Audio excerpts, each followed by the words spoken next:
welcome to Adora Svitak.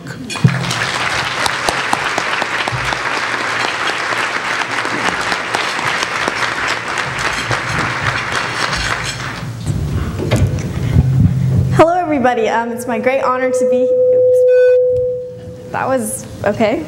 Going to stay away there. Sorry, you might have seen me struggling with the microphone. It feels a little weird to have it back here, but I'm really honored to be here today speaking to you, and I hope that you can all pay some attention while you're eating your breakfast, although I know it was a little bit hard for me to tear my eyes off my oatmeal. And I hope that this will be a very enjoyable session, as this whole conference has been very enjoyable, I'm sure, as well as educational for you.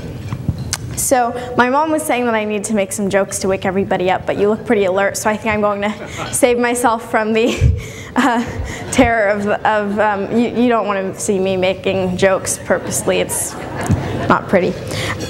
Okay, so I wanted to start with, there is something though that might make you sit up in your seats a little bit, and it's this newspaper clipping that you'll notice over here. It's from the Ufielda Herald, and teachers at Paul J. Sorkin Junior High School says, in Ufielda, Iowa, were surprised early this Monday by an educational change of pace instigated by the Ufielda County school system.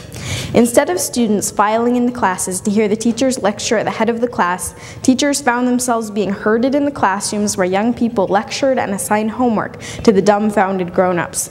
Students infiltrated the PA system, coached the day's sports, and managed all extracurricular activities. It was a surreal experience, said one teacher when asked to describe her day. So I will be asking you some questions about that newspaper clipping later. But for now, I know that sounds incredibly strange, this newspaper clipping about students teaching teachers and assigning them homework and herding them into the classroom.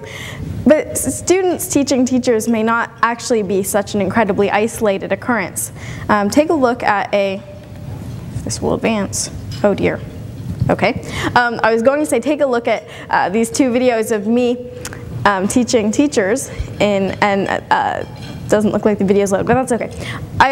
Every day, basically, I have a video conferencing studio in my home's basement, and I use it to do a lot of lessons. I teach other kids as well as talking to adults about professional development, specifically technology, which of course always fails whenever I'm trying to extol its merits. But I really love talking to teachers, and they're always very open and receptive to not only what they can learn about technology, but also what they can learn about kids, learn from kids. And so had you been able to see these videos, you would have seen me teaching over on the side, and in that case, my students were teachers. Now some of you, and you probably know who you are, might be thinking along the lines of, well, students teaching adults, it's sort of weird, that's not right with the universe, and it's kind of messing up things' natural order. But my way of thinking is that just as it's always a good idea to hear two sides of an issue, it's also a good idea to step into someone else's shoes. Just as I don't think that we can always truly understand an issue until we see both sides of it, I think that it can be extremely beneficial when it comes to teaching and learning to understand how students feel and what students think. The insights we learn will help us form the education systems of the future. So here at this conference, we see, whether walking through the exhibit hall or just going to the sessions, you've seen many innovative uses of technology taking place. And this is already, we've begun forming the education systems of the future and making it easier for students and parents to be able to access learning and how they're doing as far as progress. You know, that's a very powerful step already with technology. So you've seen how it can work wonders in education. But there's still more that we can do. It's a widely held belief that education has catching up to do when it comes to technology and change. You may have heard people say, oh, you know, our schools are behind, or our schools need to catch up, or things like that. And it's not just education either. I know that society has a way of belittling the whole over 40 age group when it comes to technology. When someone I know who didn't want to be named, she heard about seniors getting on Facebook, more specifically Queen Elizabeth II getting a Facebook page. This was after this was announced. She said these memorable words: "Old people on Facebook, that's just wrong." This anonymous source, thankfully, is not here with us today, otherwise she would be very mad at me. She is actually at school, and I'm going to say no more. Maybe it's less about ability and more about circumstance. For many of you, you probably didn't have the luck or either way you look at it. You probably didn't grow up in a world where we tweet and blog and social network online. And now when I'm giving this presentation or talking to teachers about technology, then a lot of the feedback I hear is, well, you know, not all adults are bad at technology, and not every single adult is bad at everything. And I think that that's very true, and especially with you guys in the audience, and I want to make it clear, you guys in the audience, you, I'm pretty sure, work with technology firsthand, or at least many of you do. You probably oversee things, you keep your school together in many ways, I'm sure, working with technology. And at the same time, though, I'm guessing that maybe at least once or twice in your lifetime you may have had the experience of asking your 3-year-old daughter what app to download on your iPad or how to troubleshoot. Maybe I'm exaggerating a little bit with a 3-year-old, but it's possible. So put on your student hat virtually and imagine that you're someone my age. In my 13 years, I've seen the switch from VCRs and videotapes to TiVos and DVDs. My generation has grown up with cell phones, internet, email, calculators. During the protests in Iran against the Ahmadinejad regime, and more recently during the protests in Egypt, Libya, Tunisia, then the nightly news channels were really often getting their news from Twitter and video from cell phones. The eyewitness reports, if you will, of the 21st century. Like yesterday's students, today's students have many different career options ahead of them, or ahead of us, but the kinds of career options we have ahead are a little bit different. As you may know, farmers have become city dwellers quite increasingly over the last few hundreds of years, and the world has gone through periods of rapid change in recent history. So professions have been adding up steadily as well and changing. Who worked as a school media specialist or technology coordinator 100 years ago. And I read an article on MSN where someone quoted was a menu psychologist, which sounds like a pretty sweet job to me, and they also mentioned forensic accounting, which I had not heard of previously.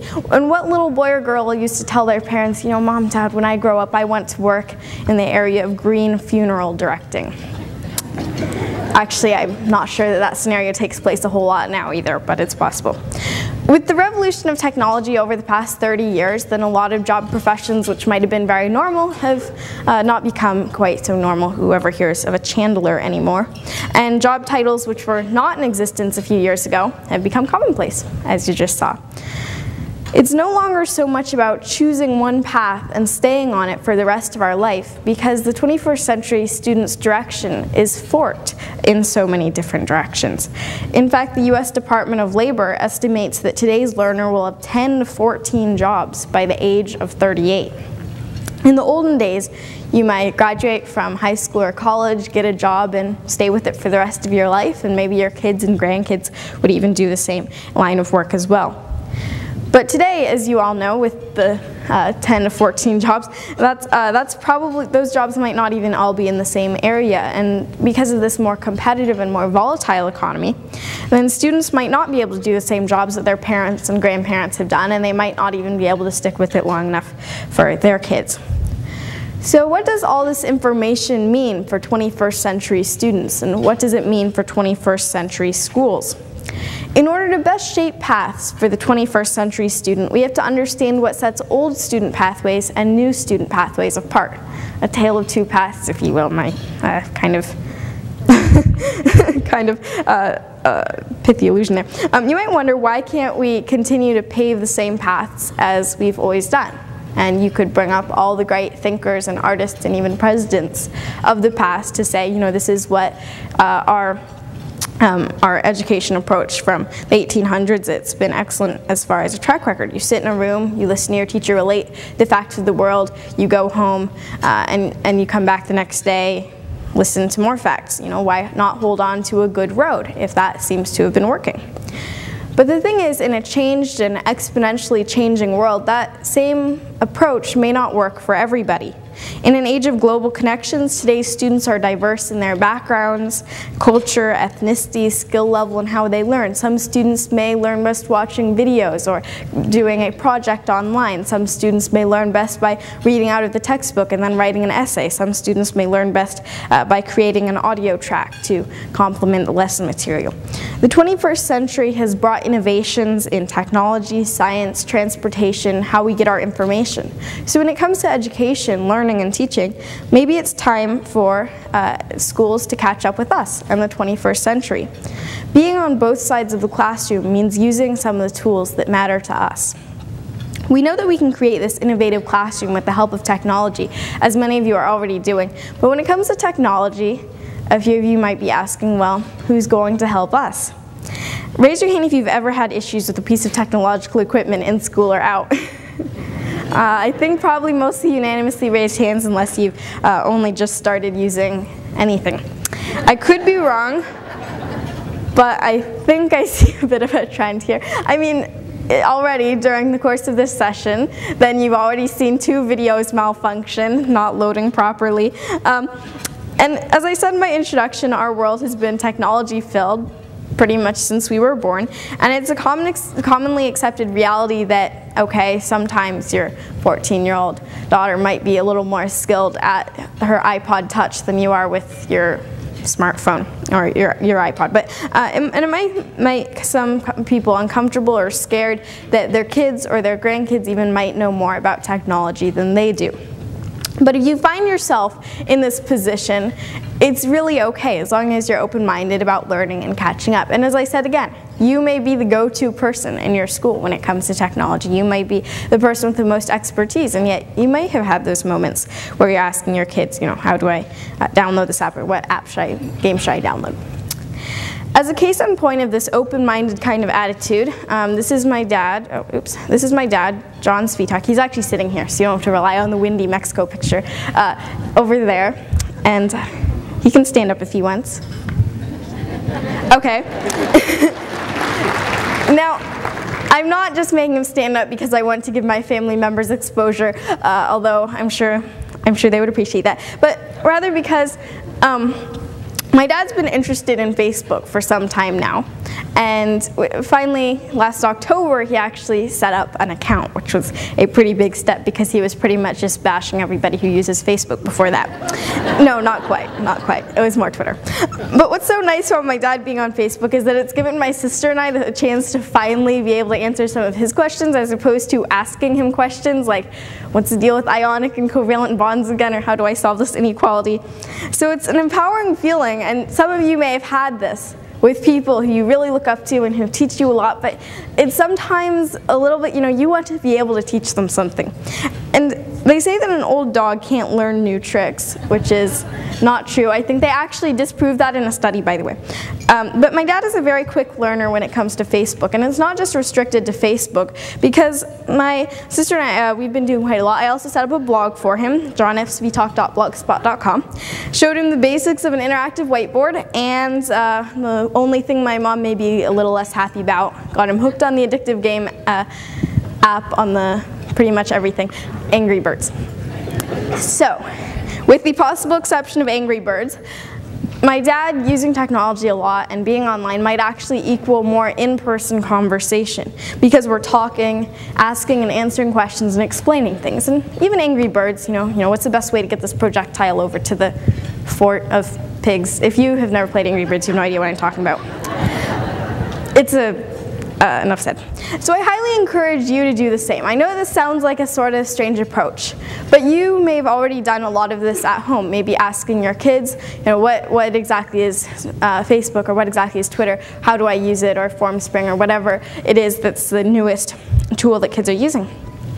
And I highly encourage you to do this not only at home, but also at school. By asking students, what's new, what kinds of technologies are being used, what's the hottest new website, where do you go to post information. But to put my teacher hat back on, when you hear things like social networking, Facebook, Twitter, then you might think of LOLing, OMGing, and taking Are You a Cookie quizzes on Facebook, which is actually true. It actually consists, I think, of two questions. Do you contain sugar, and do you contain chocolate chip? Oh, it goes into deep analysis, I'm sure. Now, you might think, with all this shallow communication, seemingly, that it's not really a good idea to give kids a whole lot of access to technology, that there's just too much potential for shallow communication. And honestly, one thing that I worry about is that while social networking allows us to reach out on a wider scale to pretty much anyone in the world, are we really going deeper? You know, maybe we're just sort of spreading it out more and not really going deep. Because back when